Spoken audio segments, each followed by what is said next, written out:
I used to joke that I was married to a ghost. That's what it felt like most nights toward the end. I would hear the garage door open around 1 in the morning, sometimes 2, the soft mechanical hum of it sliding shut again, and I'd lie there staring at the ceiling while his footsteps crossed the kitchen tile. He'd move quietly, almost tenderly, like he didn't want to wake me, like he cared. Then the bedroom door would ease open and close, and he'd slip into bed smelling like cold night air and burnt coffee. I told myself it was temporary. Startups were brutal. That's what everyone says. If you marry an entrepreneur, you marry the grind. That's what he told me anyway. Ethan had always been ambitious. We met in Chicago in our late 20s, both working corporate jobs we hated. He had this restless energy, always sketching ideas in notebooks, always talking about the next thing. When he finally quit to build his own tech company, I was the one who pushed him.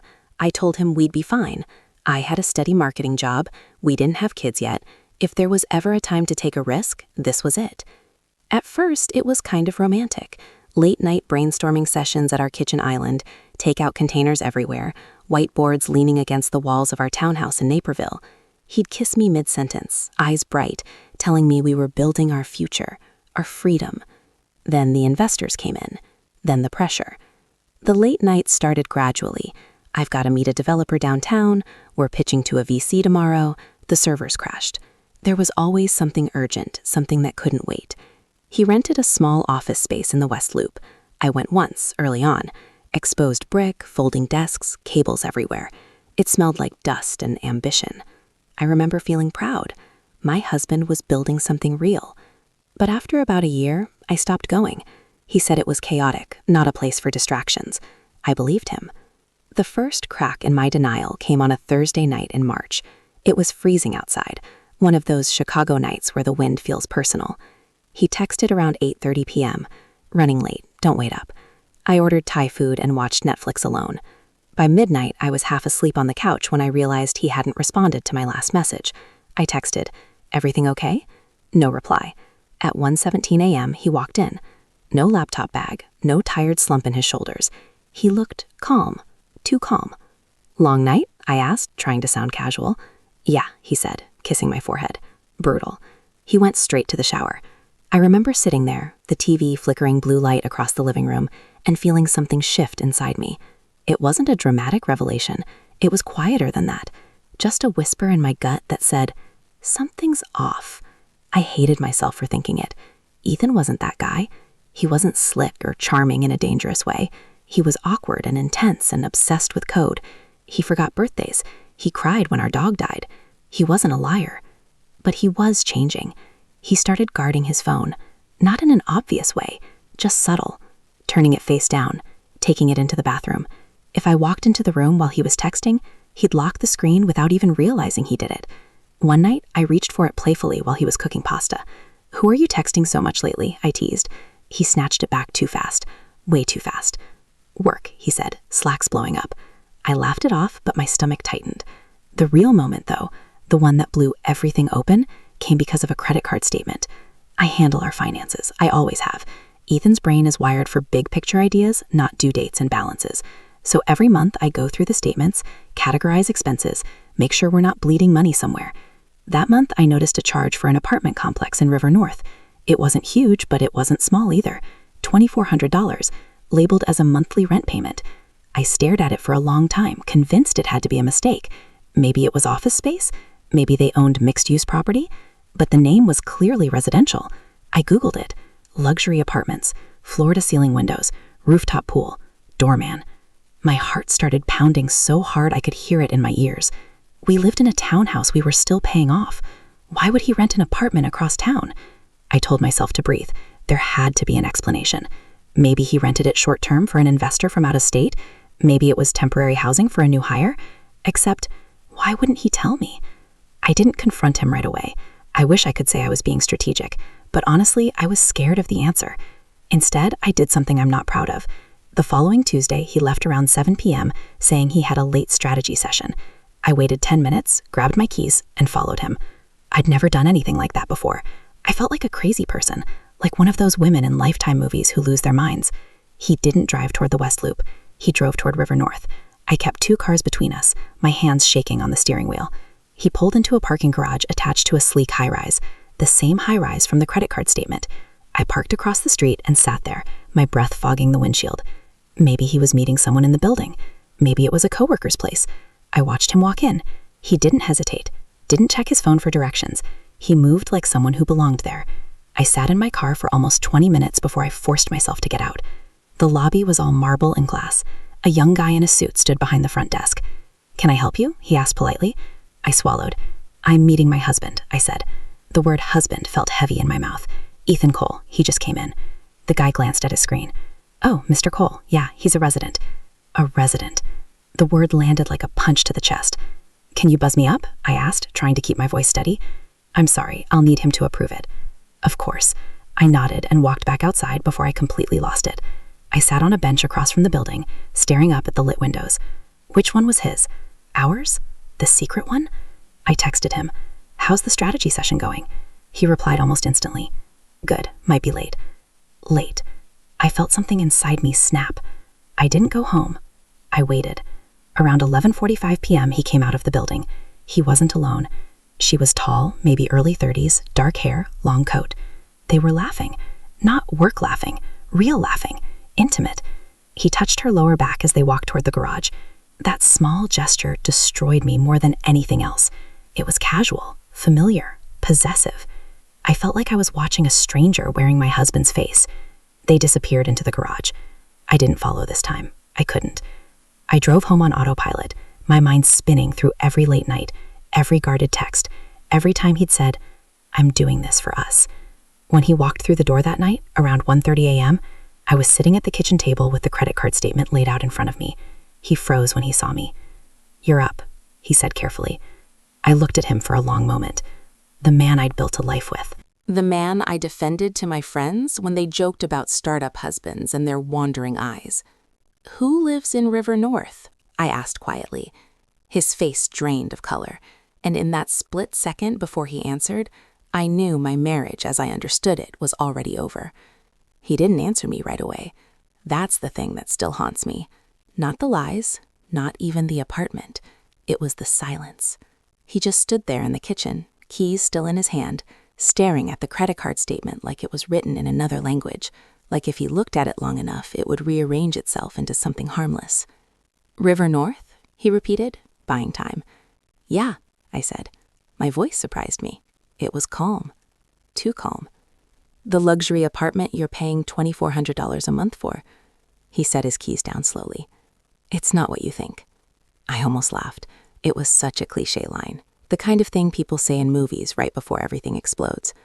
"Then tell me what it is," I said, because I just spent the last 4 hours sitting outside that building watching my husband walk in like he owns the place. His head snapped up. "You followed me?" There it was. Deflection. "Don't," I said quietly.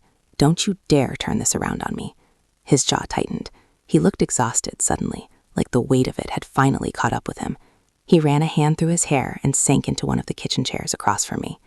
"It's temporary," he said. "It's just complicated." "Is she temporary too?"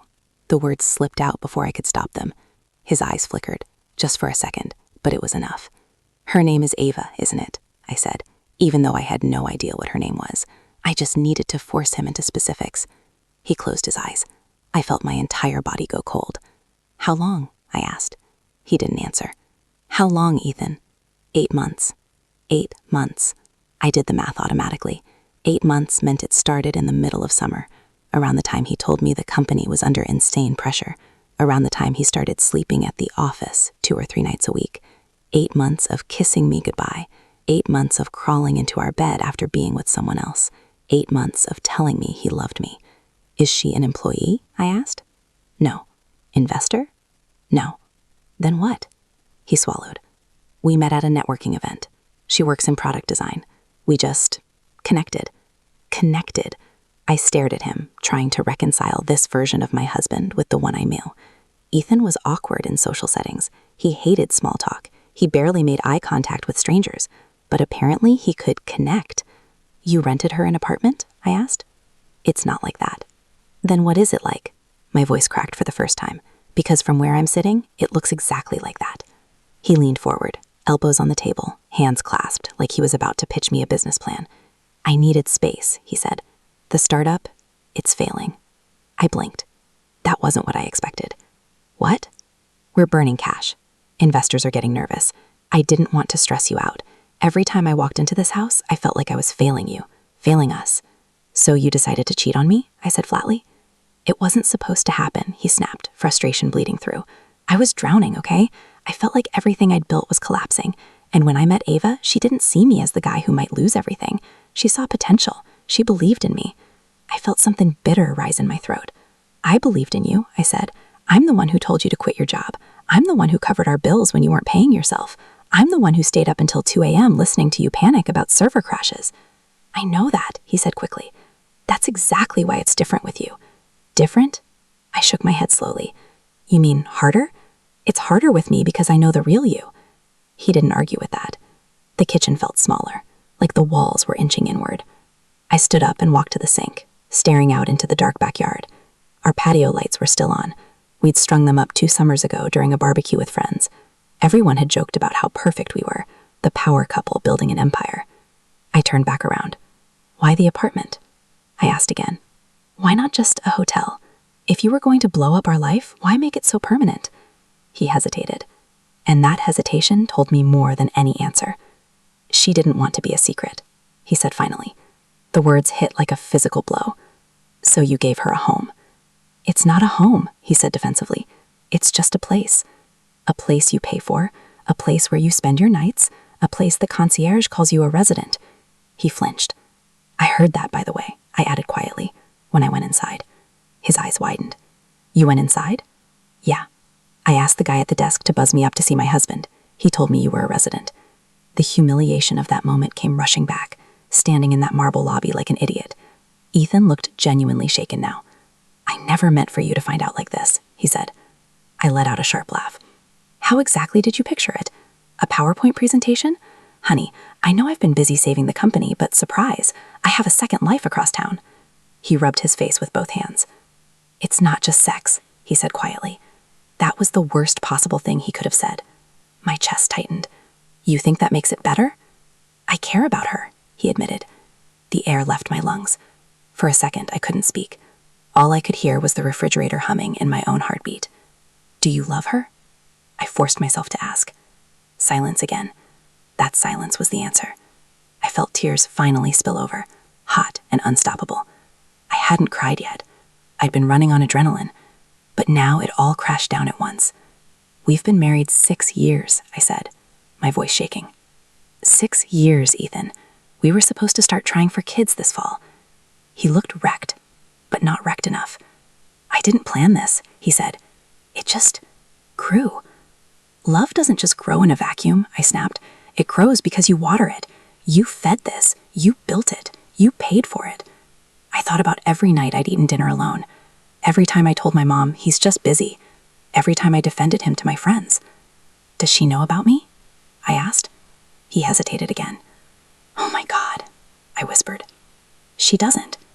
I told her we were separated. The betrayal multiplied in an instant.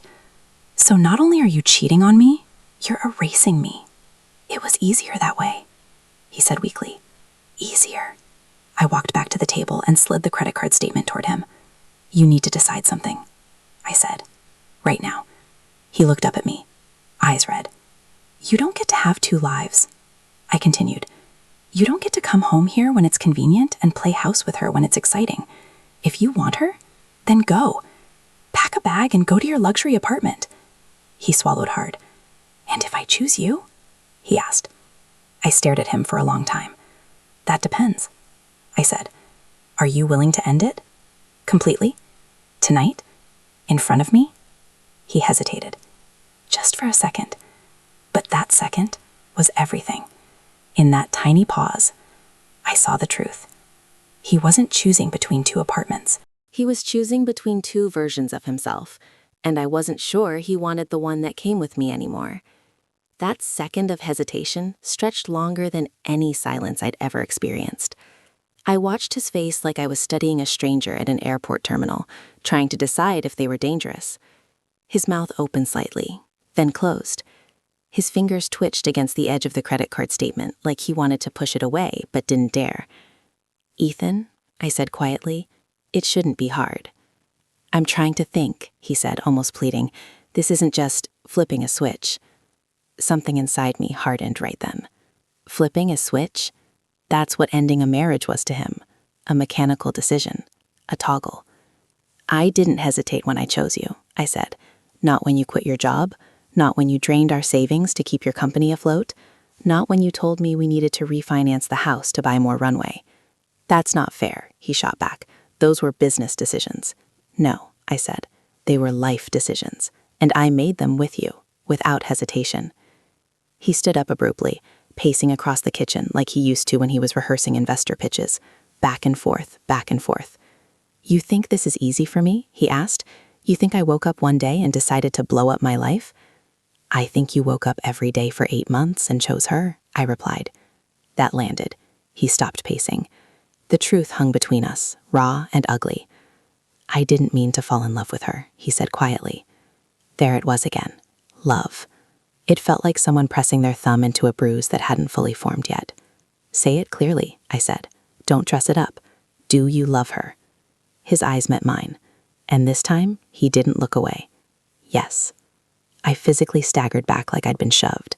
I'd suspected it. I'd felt it. But hearing him confirm it, just that one word, yes, made something collapse inside my chest. 6 years. 6 years of holidays in our living room, of Sunday mornings making pancakes, of arguing about paint colors, of burying our dog in the backyard with both of us crying so hard we couldn't see straight. And he loved someone else? "Does she love you?" I asked, my voice barely above a whisper. Yes. The room felt airless. I sat down because I didn't trust my legs anymore. "And you told her we're separated?" I said. He nodded. "So she thinks you're free." I told her it was complicated. I let out a short, bitter laugh. "It's always complicated." He stepped closer to the table, but I held up a hand. "Don't," I said. "Just answer me." He froze. "Do you plan to leave me?" I asked. The silence this time was different. He wasn't confused. He wasn't buying time. He was choosing his words carefully. "I don't know," he said finally. That hurt more than a yes would have. You don't know. After everything, after building a life, after sharing a bed and a mortgage and a future plan that included kids, he didn't know. I felt something shift inside me then. Not rage, not hysteria. Clarity. "You need to pack a bag," I said calmly. His eyebrows pulled together. "What?" "You hurt me. You don't know if you want to leave. Then you need to go figure it out somewhere else." "Claire." "Don't," I said sharply. "Don't say my name like that." It was the first time I'd said my own name out loud in this entire nightmare. It felt strange, like I was reclaiming something. "You lied to me every day for 8 months," I continued. "You built a second relationship. You signed a lease. You created a parallel life. And now you need time to think?" "I don't want to lose you," he said, and for the first time that night, his voice cracked. "You already did," I replied. He stared at me like he didn't understand the math. "I'm not asking you to choose between restaurants," I said. "I'm asking you to choose whether this marriage exists." "I just need a little space," he said weakly. I almost smiled. "You already have space," I said. "A 2-bedroom with a rooftop pool." That shut him up. For a long moment, neither of us spoke. The kitchen clock ticked loudly on the wall. 2:14 a.m. Finally, he walked down the hallway toward our bedroom. I sat there, listening to drawers opening and closing, the sound of a suitcase zipper. It felt surreal, like I was watching my own life from outside my body. He came back 10 minutes later with a duffel bag slung over his shoulder. The same bag we used for weekend trips to Michigan. "I'll call you," he said quietly. "No," I said. "You won't." He looked confused. "If you want to talk, you can come here. During the day, like a man who owns up to what he did. But don't text me good morning. Don't call me at midnight. Don't try to blur this." He nodded slowly. "I never wanted to hurt you," he said. I didn't respond. That sentence was meaningless now. He walked to the door, hesitated, then looked back at me. "I do love you," he said. The cruelty of that almost made me laugh. "Apparently that doesn't mean what I thought it meant," I replied. And then he left. The sound of the garage door closing felt final in a way I can't explain. The house went completely silent after that. Too silent. I walked into our bedroom and just stood there. His side of the closet was half empty.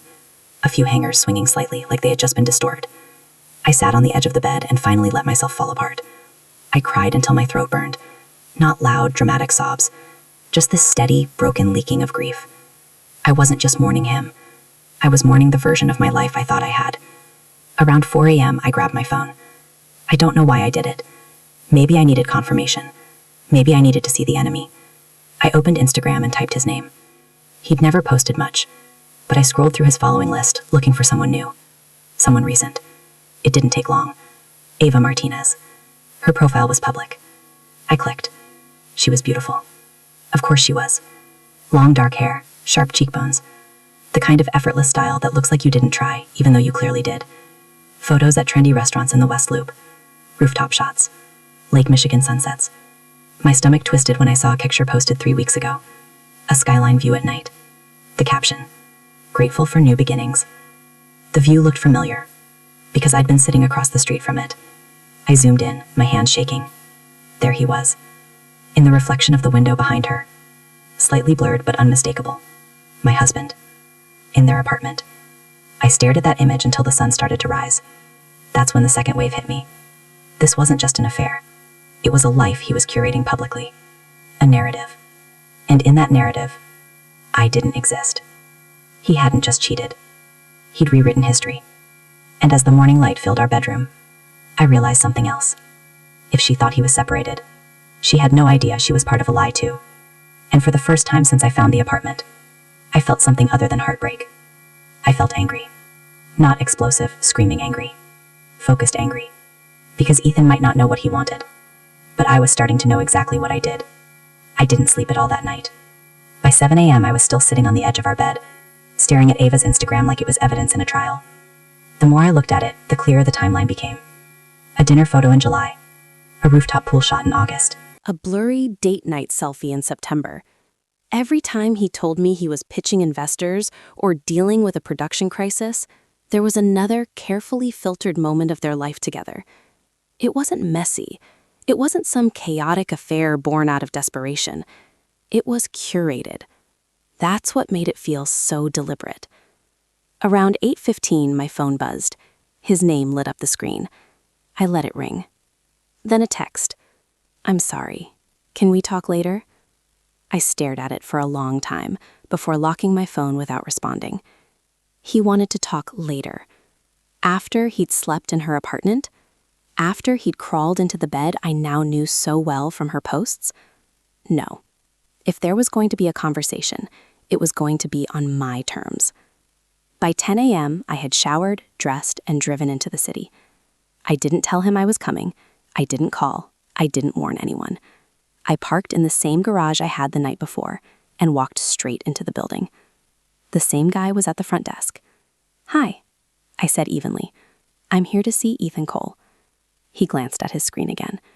Unit 2107? So now I had a unit number too. Yes, I said. He picked up the phone to call upstairs, but before he could dial, I said, You don't need to. I have a key. It wasn't true, but I said it with enough confidence that he hesitated, then nodded. I walked to the elevators before he could change his mind. My hands were steady now. That surprised me. I felt strangely detached, like I was stepping into a role I'd already rehearsed. When the elevator doors opened on the 21st floor, the hallway was quiet. Plush carpet, soft lighting. The kind of place designed to feel exclusive. I found 2107.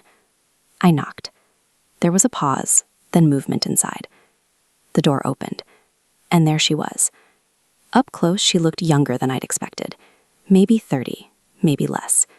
She was wearing one of Ethan's t-shirts. I knew it instantly. It was from a tech conference in Austin 2 years ago. Her face shifted from confusion to cautious politeness. Hi, she said. Hi, I replied. Is Ethan here? Her eyes flickered. Who are you? I held her gaze. I'm his wife. It was like watching a glass shatter in slow motion. The color drained from her face. What? She whispered. Ethan Cole, I said calmly. We've been married for 6 years. We live in Naperville. She shook her head slightly, like she'd misheard me. No. He said you were separated, that it was basically over. Basically over isn't divorced, I said. Behind her, I could see the apartment. Modern furniture, a couch I'd never seen, framed prints on the wall, a throw blanket draped over the armrest like someone had been curled up there recently. Is he here? I asked again. She stepped aside slowly. He left early, she said faintly. Said he needed to clear his head. Of course he did. I walked inside. It smelled like him, that same cologne he always wore, mixed with something lighter, floral. My eyes scanned the space automatically. 2 toothbrushes in the bathroom, men's shoes by the door, a framed photo of them on the kitchen counter. It wasn't just a place he crashed. It was a shared life. Ava wrapped her arms around herself like she was cold. He told me you guys were done, she said, her voice shaking now. He said you were just figuring out paperwork. He told me he was working late, I replied. We stood there in silence, 2 women orbiting the same lie. I didn't know, she said. I swear to you, I would never. I believe you, I cut in. And I did. That was the sick part. The anger I'd built up toward her dissolved almost instantly, because the shock on her face mirrored my own from the night before. We were both collateral damage in his fantasy. How long? She asked quietly. 8 months, I said. Her breath caught. That's when we met. I know. She blinked rapidly, fighting tears. He was here last night. I know that too. The weight of that hung heavy in the air. Did he say he loved you? Her eyes filled. Yes. I nodded slowly. He said it to me too, I said. Same night. That seemed to break something in her. She sank down onto the couch, burying her face in her hands. I stood there, looking around one more time. This apartment wasn't just a secret. It was a symbol of who he'd become. Someone who could compartmentalize so completely that he convinced 2 women they were his future. My phone buzzed again. Ethan. I answered this time.